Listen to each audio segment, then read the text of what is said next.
ओम शांति। आज 9 अगस्त 2024 के साकार बाप दादा के मधुर महावाक्य। बाबा ने कहा, मीठे बच्चे, यह है ब्रह्मा है सतगुरु की दरबार। इस त्रिकुटी में सतगुरु विराजमान है, वही तुम बच्चों की सदगति करते हैं। प्रश्न, बाप अपने बच्चों को किस गुलामी से छुड़ाने आए हैं? उत्तर, इस समय सभी बच्चे प्रकृति और माया के गुलाम बन गए हैं। बाप अभी इस गुलामी से छुड़ाते हैं। अभी माया और प्रकृति दोनों ही तंग करते हैं। कभी तूफान, कभी पैमन है। फिर तुम ऐसे मालिक बन जाते हो जो सारी प्रकृति तुम्हारी गुलाम रहती है। माया का वार भी नहीं होता। ओम शांति। मीठे मीठे रूहानी बच्चे समझते हैं कि सुप्रीम बाप भी है, सुप्रीम शिक्षक भी है। वह विश्व के आदि मध्य अंत का राज समझाते हैं। फिर सुप्रीम गुरु भी है। तो यह हो गई सतगुरु की दरबार। दरबार होती है ना, गुरु की दरबार। वह है सिर्फ गुरु की, सतगुरु की नहीं। श्री श्री 108 कहलाएंगे, सतगुरु लिखा हुआ नहीं होगा। वो लोग सिर्फ गुरु ही कहते हैं। यह है सतगुरु। पहले बाप, फिर टीचर, फिर सतगुरु। सतगुरु ही सदगति देते हैं। सतयुग त्रेता में तो फिर गुरु होते नहीं, क्योंकि सब सदगति में है। एक सतगुरु मिलता है तो बाकी सब गुरुओं का नाम खल्लास हो जाता है। सुप्रीम हुआ सब गुरुओं का गुरु। जैसे पतियों का पति कहते हैं ना, सबसे उच्च होने के कारण ऐसे कहते हैं। तुम सुप्रीम बाप के पास बैठे हो, किस लिए? बेहद का वर्षा लेने। यह है बेहद का वर्षा। बाप भी है तो शिक्षक भी है, और यह वर्षा है नई दुनिया अमर लोक के लिए, वाइसलेस वर्ल्ड के लिए। वाइसलेस वर्ल्ड नई दुनिया को, विशेष वर्ल्ड पुरानी दुनिया को कहा जाता है। सतयुग को शिवालय कहा जाता है, क्योंकि शिव बाबा का स्थापन किया हुआ है। विशेष वर्ल्ड रावण की स्थापना है। अभी तुम बैठे हो सतगुरु की दरबार में। यह सिर्फ तुम बच्चे ही जानते हो। बाप ही शांति का सागर है। वह बाप जब आए तब तो शांति का वर्षा दे, रास्ता बताए। बाकी जंगल में शांति कहाँ से मिलेगी? इसलिए हार का मिसाल देते हैं। शांति तो आत्मा के गले का हार है। फिर जब रावण राज्य होता है तब अशांति होती है। उनको तो कहा जाता है सुख धाम, शांति धाम। वहाँ दुख की कोई बात नहीं। महिमा भी सदैव सतगुरु की करते हैं। गुरु की महिमा कभी सुनी नहीं होगी। ज्ञान का सागर वह एक ही बाप है। ऐसे कभी गुरु की महिमा सुनी है? नहीं। वह गुरु लोग जगत के पतित पावन हो नहीं सकते। वह तो एक ही निराकार बेहद के बड़े बाबा को कहा जाता है। तुम अभी संगम युग पर खड़े हो। एक तरफ है पतित पुरानी दुनिया, दूसरे तरफ है पावन नई दुनिया। पतित दुनिया में गुरु तो ढेर हैं। आगे तुमको इस संगम युग का पता नहीं था, अब बाप ने समझाया है। यह है पुरुषोत्तम संगम युग। इसके बाद फिर सतयुग आना है। चक्र फिरता रहता है। यह बुद्धि में याद रहना चाहिए। हम सब भाई भाई हैं, तो बेहद के बाप से वर्षा जरूर मिलता है। यह कोई को पता नहीं। कितने बड़े बड़े पोजीशन वाले मनुष्य हैं, परंतु जानते कुछ नहीं। बाप कहते हैं, मैं तो तुम सबकी सदगति करता हूँ। अभी तुम सेंसिबल बने हो। पहले तो कुछ भी पता नहीं था। इन देवताओं के आगे जाकर तुम कहते थे, हम सेंसलेस हैं, हमारे में कोई गुण नहीं है, आप तरस करो। अब यह देवताओं के चित्र तरस करेंगे क्या? यह जानते ही नहीं। रहमदिल कौन है? कहते भी हैं, ओ गॉड फादर रहम करो। कोई भी दुख की बात आती है तो बाप को जरूर याद करते हैं। अभी तुम ऐसे नहीं कहेंगे, बाप तो विचित्र हैं। वह सामने बैठे हैं तब तो नमस्ते करते हैं। तुम सब हो चित्रधारी, मैं हूँ विचित्र। मैं कभी चित्र धारण नहीं करता, मेरे चित्र का कोई नाम बताओ। बस शिव बाबा ही कहेंगे। मैंने यह लोन लिया है, सो भी पुराने ते पुरानी जुत्ती, उसमें ही मैं आकर प्रवेश करता हूँ। इस शरीर की महिमा कहाँ करते हैं, यह तो पुराना शरीर है। एडॉप्ट किया है तो महिमा करते हैं क्या? नहीं, यह तो समझाते हैं ऐसे था, अब फिर मेरे द्वारा गोरा बन जाएगा। अब बाप कहते हैं मैं जो सुनाता हूँ उस पर जज करो। अगर मैं राइट हूँ तो राइट को याद करो, उनका ही सुनो। अनराइटियस सुनो ही नहीं, उनको इविल कहा जाता है। टॉक नो इविल, सी नो इविल। इन आँखों से जो कुछ देखते हो इनको भूल जाओ। अभी तो जाना है अपने घर, फिर वापस अपने सुख धाम में आएंगे। बाकी तो यह सब जैसे कि मरे पड़े हैं, टेम्परेरी हैं। न यह पुराने शरीर होंगे, न यह दुनिया होगी। हम पुरुषार्थ कर रहे हैं नई दुनिया के लिए।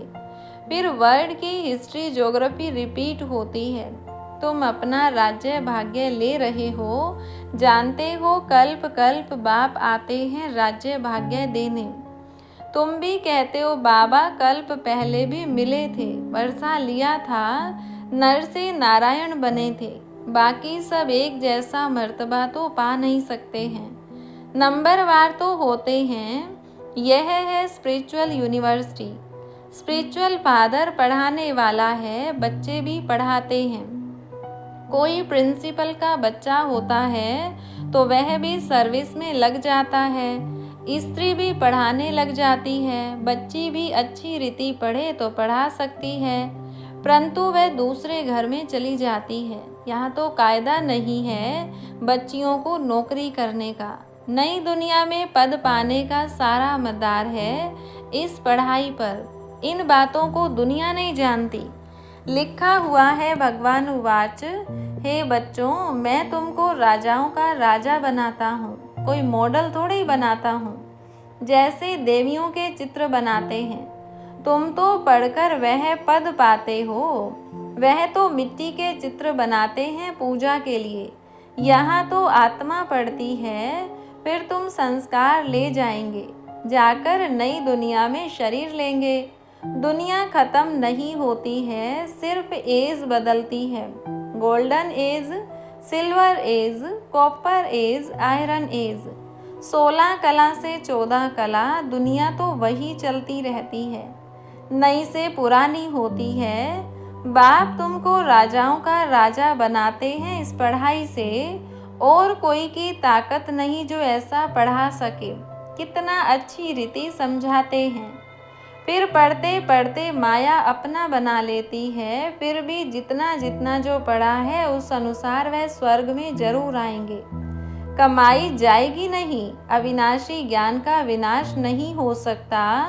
आगे चल आएंगे, जाएंगे कहाँ, एक ही हट्टी है ना, आते रहेंगे। शमशान में जब मनुष्य जाते हैं तो फिर बड़ा वैराग्य आता है, बस यह शरीर ऐसे छोड़ने का है। फिर हम पाप क्यों करें? पाप करते करते हम ऐसे मर जाएंगे, ऐसे ख्यालात आते हैं, उसको कहा जाता है शमशानी वैराग्य। समझते भी हैं जाकर दूसरा शरीर लेंगे, परंतु ज्ञान तो नहीं है ना। यहाँ तो तुम बच्चों को समझाया जाता है, इस समय तुम खास मरने के लिए तैयारी कर रहे हो, क्योंकि यहाँ तो तुम टेम्परेरी हो। पुराना शरीर छोड़ फिर नई दुनिया में जाएंगे। बाप कहते हैं बच्चे, जितना तुम मुझे याद करेंगे उतना पाप कटते जाएंगे। सहजते सहज भी है तो डिफिकल्ट भी है। बच्चे जब पुरुषार्थ करने लग पड़ते हैं तब समझते हैं माया की बड़ी युद्ध है। बाप कहते हैं सहज है, परंतु माया दीवा ही बुझा देती है। गुलब कावली की कहानी भी है ना, माया बिल्ली दीवा बुझा देती है।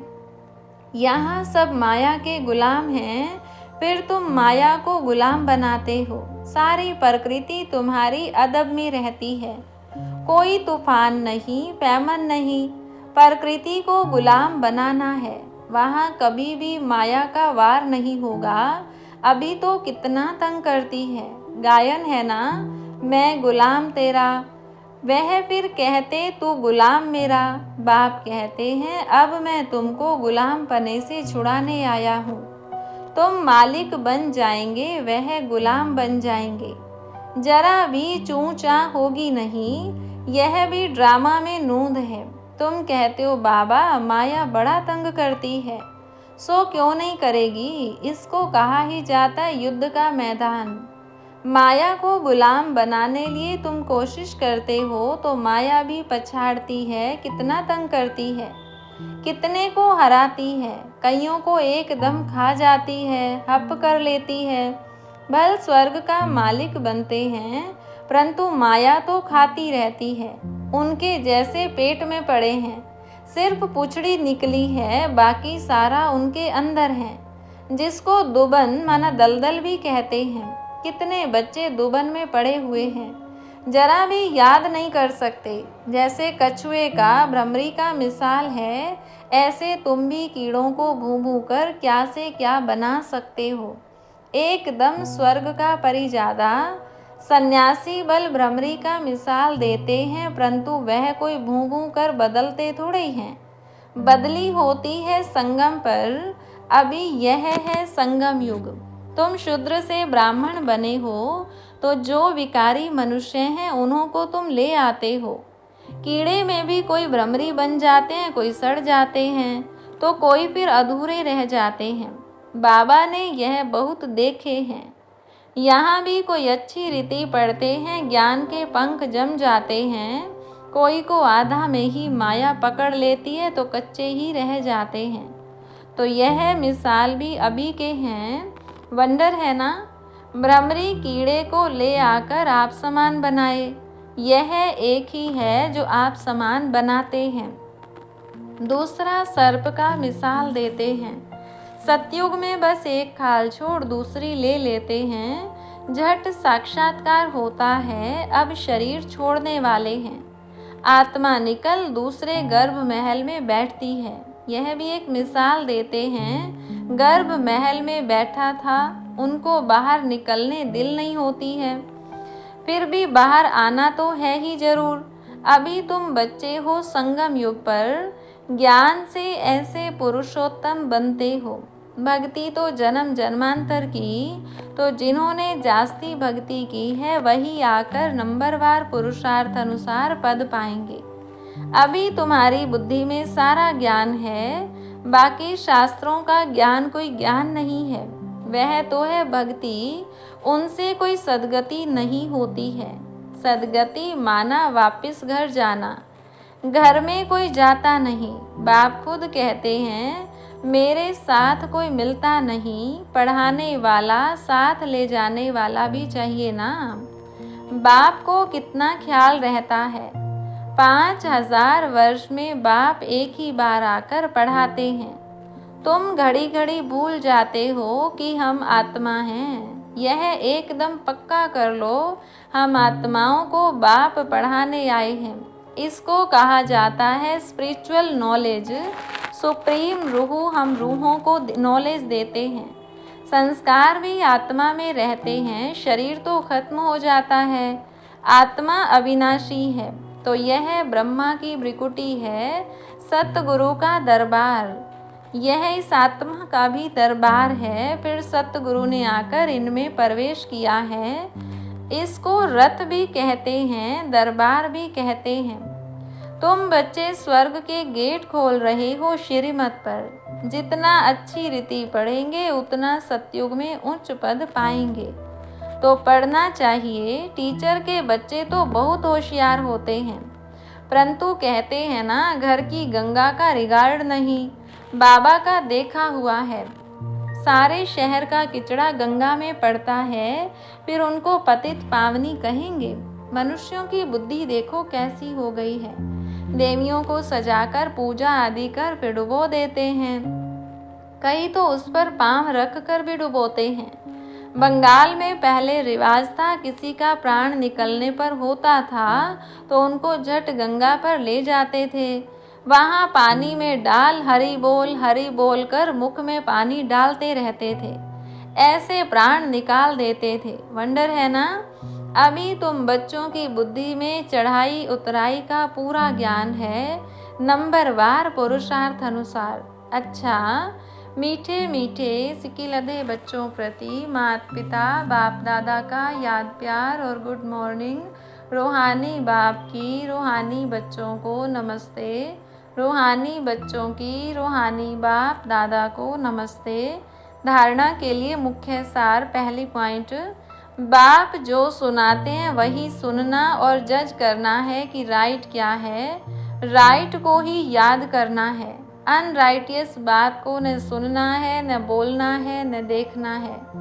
दूसरी पॉइंट, पढ़ाई अच्छी रीति पढ़कर अपने को राजाओं का राजा बनाना है। इस पुराने शरीर और पुरानी दुनिया में अपने को टेम्परेरी समझना है।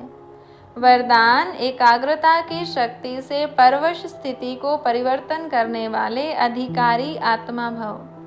ब्राह्मण अर्थात अधिकारी आत्मा कभी किसी के परवश नहीं हो सकती, अपने कमजोर स्वभाव संस्कार के वश भी नहीं, क्योंकि स्वभाव अर्थात स्व प्रति और सर्व के प्रति आत्मिक भाव है, तो कमजोर स्वभाव के वश नहीं हो सकते। और अनादि आदि संस्कारों की स्मृति से कमजोर संस्कार भी सहज परिवर्तन हो जाते हैं।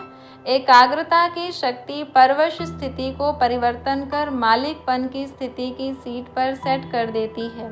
स्लोगन, क्रोध ज्ञानी तो आत्मा के लिए महाशत्रु है। अच्छा, ओम शांति।